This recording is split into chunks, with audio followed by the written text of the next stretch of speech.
todos chicos y chicas, ¿qué tal estáis? David y Miguel os damos la bienvenida a Chipeados.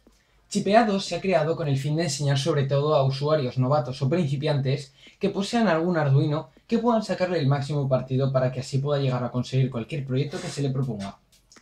Arduino es una plataforma de hardware libre, basada en una placa con un microcontrolador y un entorno de desarrollo diseñado para facilitar el uso de aplicaciones electrónicas. El hardware consiste en una placa con un microcontrolador Atmel AVR y puertos de entrada que a su vez también son de salida. Los microcontroladores más usados son el Atmega 168, el 328, el 1280 y el 8, por su sencillez y bajo coste que permiten el desarrollo de múltiples diseños. Por otro lado, el software consiste en un entorno de desarrollo que implementa el lenguaje de programación Processing Wiring. Arduino se puede utilizar para desarrollar objetos interactivos autónomos mediante su software de programación o puede ser conectado a otros programas como Adobe Flash, Processing, Max, MSF, PureData, etc. Las placas se pueden montar a mano comprando los componentes necesarios y montándolos sobre una placa, aunque también se pueden adquirir a un precio bastante económico. Además, el entorno de desarrollo integrado libre hace que se pueda descargar gratuitamente, de ahí que sea open source. Arduino es capaz de tomar información del entorno a través de sus entradas analógicas y digitales y controlar luces, motores y otros actuadores. El microcontrolador en la placa Arduino se programa mediante el lenguaje de programación de Arduino basado en Wiring y el entorno de desarrollo de Arduino basado en Processing. Los proyectos hechos con Arduino pueden ejecutarse sin la necesidad de conectarse a un ordenador una vez que el proyecto se haya compilado y exportado al Arduino. La placa Arduino se programa mediante el uso de un lenguaje propio basado en el lenguaje de programación de alto nivel Processing. Sin embargo, es posible utilizar otros lenguajes de programación y aplicaciones populares en Arduino. Los más utilizados son Adobe Director, C, C++, C almohadilla, Cocoa Objective-C para ordenadores que utilizan el sistema operativo de Apple, Flash mediante ActionScript, Java, Matemática, PHP, Physical y Toys, entorno gráfico de programación usado para proyectos de robótica educativa, Processing, PureData, Python, Visual Basic Script, Visual Basic.net y muchos más. A continuación hablaremos sobre los pines del Arduino. Pines Input. Los pines del Arduino por defecto son de entrada, por lo que no es necesario configurarlos explícitamente como entradas. Los pines configurados como entradas están en estado de alta impedancia. Una forma de explicar esto es que los terminales de entrada hacen demandas extremadamente pequeñas en el circuito que están mostrando, que equivale a una resistencia en serie de 100 megaohmios frente al pin. Esto significa que se necesita muy poca corriente para pasar el pin de entrada de un estado a otro, y se puede hacer posible el uso de los pines para tareas como la utilización de un sensor capacitativo, al tacto o a la lectura de un LED como un fotodiodo.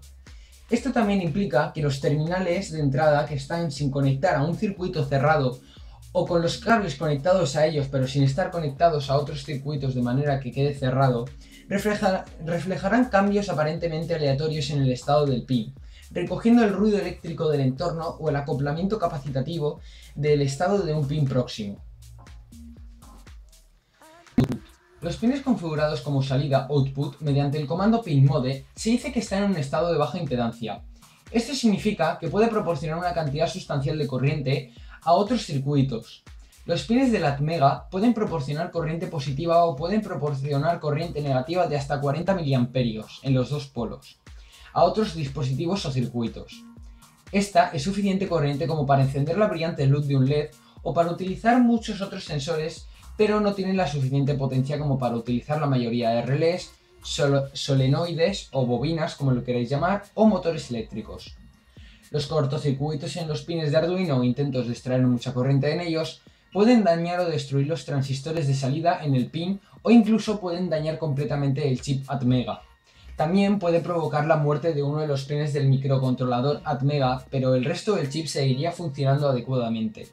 Por esta razón, es buena idea conectar los pines de salida a otros dispositivos con resistencia de 470 ohmios, limitando la corriente máxima que desde los pines es requerida para una aplicación particular. Pin AREF.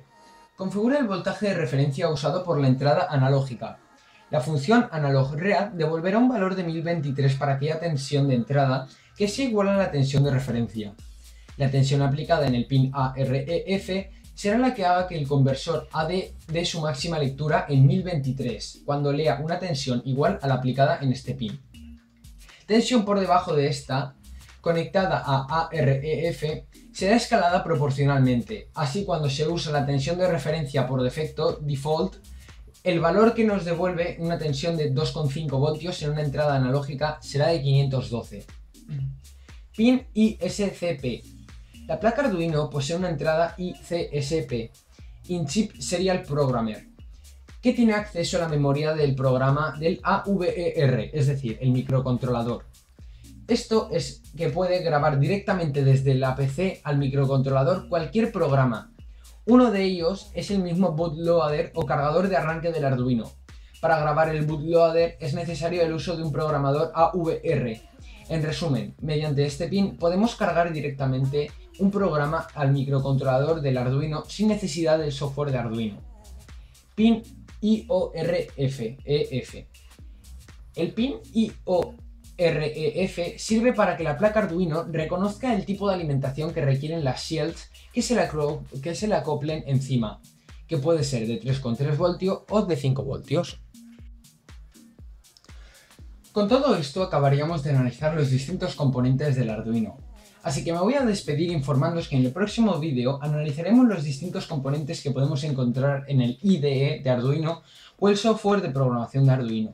Así que no os olvidéis suscribiros a nuestro canal para estar al tanto de todas nuestras publicaciones. Espero que os haya gustado el vídeo y esperemos que no os perdáis el próximo. Un saludo.